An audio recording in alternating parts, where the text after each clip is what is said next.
80% of success is psychology, 20% is the mechanics. And the problem is most people live in their heads. They have their dream, they have their goal, they have the desire, they get hyped up about it, they get fearful about it, and they just don't execute.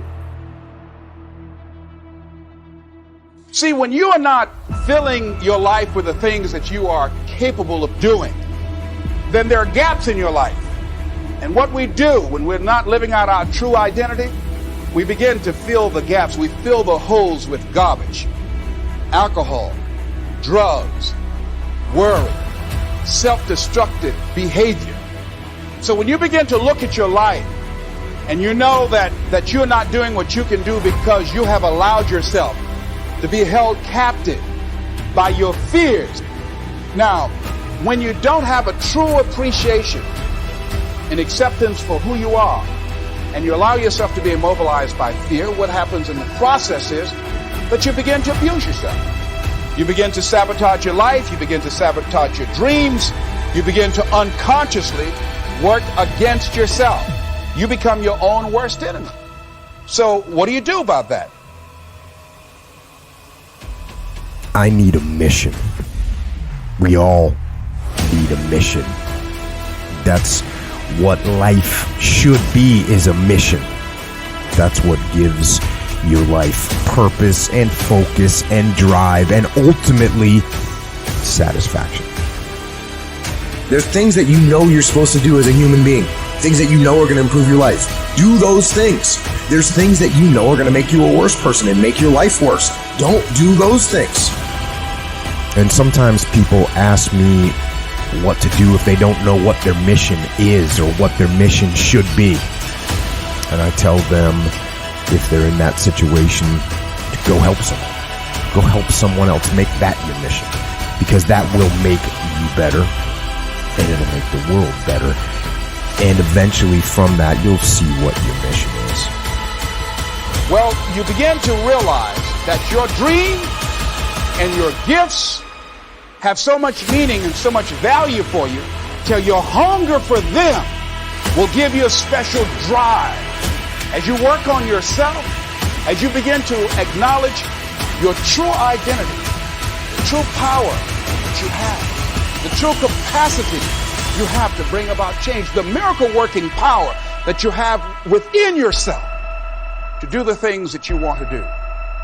You only live once, so do what you feel passionate about.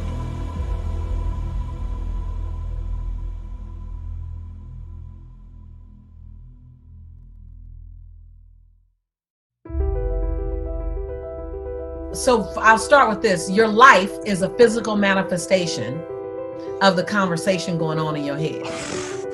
I'm going to start with that. Can we just speak for like 24 hours on this? I love this. Right. Your life is a physical manifestation of the conversation going on in your head. So if you said nothing but thought everything, your life is going to show up to make your thoughts true. So you have one job. You have one job in your life for you, to make what you think about life true, so that you're not wrong. You don't want to walk around wrong. You want to be right about the life you see. So you're going to work hard to produce the life that you talk about in your mind. Whether that life is no one loves me, I'm all alone. You can be in a group of people and you will think, I'm so alone.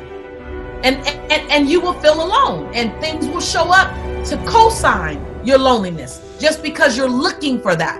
And so if you start with, I'm gonna say the mind, like the mind is that thing. The mind is the core engine. It starts all things. It shuts all things down. When I start thinking something different, I'm like, hold on, stop. I want to think something. I shut down that behavior. I shut down that outcome. When I birth something, I birth it in my mind. I focus on my mind. I see myself there in my mind. Before I got on with you, I was doing guided visualizations. I'm recording them so people, and I mean, they're juicy. And I'm saying, see yourself here. Because if you can see it, and then the key is evoke the emotion as if you were there. Yep. Right? And that's why people who are sad all the time are sad, because they're thinking of things that make them sad. And then the emotion follows the thoughts. So I'm going to say everything starts with your thought, Lewis. But let me just say this. When you speak, You speak your future into the world. You speak your future. Whatever you say, whatever falls off your tongue, when you say I am, right? The unconscious mind says, and you are so. Whatever comes on the other side of that. And so you ask me a hard question, which one is most important? It starts with the thought. I think the thought is that's where everything originates. And then you add a whole lot of turbo boost to it with your tongue. Most people are not living their dreams because of fear, ladies and gentlemen. I was in Columbus, Ohio yesterday speaking for a particular Ohio department. Young lady named Karen who greeted me, who organized the event. Very talented, very skillful. And she was talking about she wanted to become involved in the consulting business. I said, why aren't you doing it? I said, you have the abilities. I said, you're not here because they like you. You're here because you're doing the job. You're making things happen. And she came up with all kind of ideas, but finally she said, I guess I can't see myself doing it. I guess I'm afraid. Fear, limited vision, and lack of self-esteem is what keep most people doing things they don't want to do. I flew from Columbus, Ohio to Denver, Colorado to a major communications company. And the person that picked me up at the airport told me about the fact that the company was planning on having a major downsizing. And they offered some of the employees there an early retirement, and some of them will earn as much as $300,000. And they said, this is the last time that you can take this offer. If you don't do it when we have the downsizing, you might be among those who will lose their jobs, and all you will get is your severance pay. And only 50% of the people who were eligible to take the $300,000 took it. The others were afraid to take a chance on themselves. The others couldn't see themselves beyond that company. They couldn't see life after that company. The same reason that people stay in relationships where they're abused or they're unhappy or it's unfulfilling. They can't see themselves beyond that relationship. They can't see themselves enjoying life without that person. They think that this is all that they can do. The same reason that people get stuck at a certain level in life. They can't see things being better for them. And they think that this is it and this is all they deserve. This is all they've ever seen. It's been passed on to them. And they think that this is it for them. Oh no. Everybody experiences extreme stress at some point in their life. I don't care who we are. Something happens outside our control and it hits our life and it knocks us on our tail. It might be a health stress. It could be something with your family.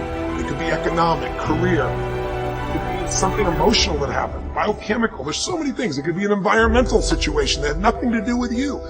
Every one of us in our lifetime are experiencing extreme stress in these days because of the economy and the way we respond to it. The majority of people are experiencing some form of extreme stress, at least according to polls. Stress doesn't come from the facts. Stress comes from the meaning that we give to things.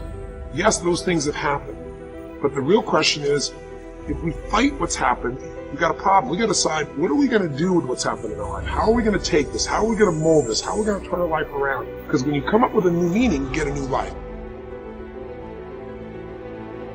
And we're going to take a look at something from a different perspective. We're going to ask you this question. What is the single force that controls the quality of your life? If there was one gift our Creator has given us, or the universe, whatever you believe, what is it? What is the one power that you have right now in this moment that can change everything? You have it, I have it, we all have it. This one singular individual power that can change anything in our life, regardless of what's happened to us. And I know you know the answer. The answer is the power of choice. The one thing we have in this world is we can't control the events, but we can choose what to focus on, we can choose what things mean, and we can choose what to do. Those three choices, those three decisions really control our life. It's not so much the conditions of our life that control our destiny as much as the decisions of our life. Try for a second to think about something. Think about your life. And just think about, are there a few decisions? If I were to ask you 2 decisions you've made in your life, you know, that if you would have made a different decision, you would have a totally different life. I mean, it may be, a life may have been better, or it may have been worse, I don't know, but you would have a different life. I'm not asking you to buy into the fact that you should have known the answers. I just want you to see the power of a decision.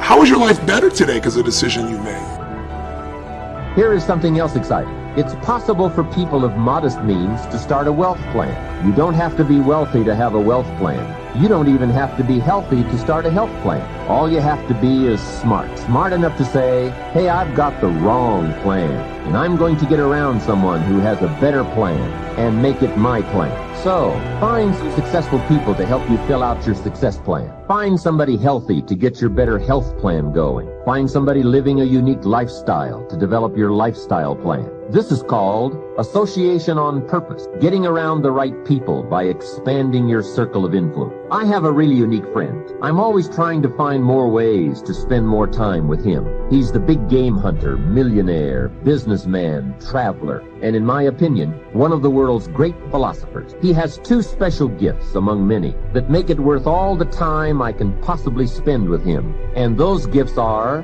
one, the ability to absorb, the ability to soak up a day and all of its events. His memory is uncanny. I swear he remembers in detail almost every day of his life and every book he's read. I think it is more exciting for him to go to Spain and come back and tell you about it than it is to go yourself. And the reason is, when he's there, he doesn't miss anything. He picks up the sounds and the colors, the experiences and the happenings. He absorbs like a sponge the sight, the people, the whole scene. Then he has this second unique gift, the gift of expression. He can put all he saw and touched and felt into word, exciting word. When he talks, you can feel the water lapping on your feet. You can see the color. You can smell the aroma of the flowers and the food. What great gifts to absorb and to express. If I spend a day with him, I get my time's worth. He can put a year into a day's conversation. It leaves you spellbound. He can read a book and with flawless detail give you a capsule version, and more often than not, make it more exciting than if you read the book yourself. From Shakespeare to the Beatles, from Africa to Beverly Hills, he's got it, recorded it, and can express it with spirit and precision. You can imagine what a valuable association this is for me.